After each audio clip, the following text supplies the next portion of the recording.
اپنے شہر میں داخل ہوں گے نا،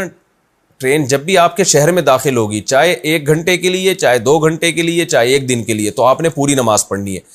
اپنے شہر میں داخل ہونے کا مطلب شہر یا شہر کے مضافات، جو شہر کے قریب قریب آبادی شہر ہی کے تابع ہوتی ہے نا، تو وہاں جیسے ہی آپ کی ٹرین آ گئی تو بس آپ مقیم بن گئے، چاہے تھوڑی دیر کے لیے آپ آئے ہوں۔ لیکن جب آپ اپنے شہر کی آبادی سے باہر 78 کلومیٹر کی نیت سے چلیں گے، یعنی آپ کی ٹرین ایک شہر سے دوسرے شہر جا رہی ہے، اور دوسرا شہر آپ کے شہر کی آبادی جہاں ختم ہو رہی ہے، آبادی سے مراد جو شہر کے مضافات ہوتے ہیں نا، بالکل جو شہر سے متصل ہوتے ہیں، وہ جگہ ختم ہونے کے بعد آپ آگے 78 کلومیٹر دور جا رہے ہیں، تو پھر آپ مسافر کہلائیں گے، اور آبادی سے باہر نکلتے ہی آپ 2 رکعتیں شروع کر دیں گے، یعنی 4 کے 2 پڑھیں گے آپ۔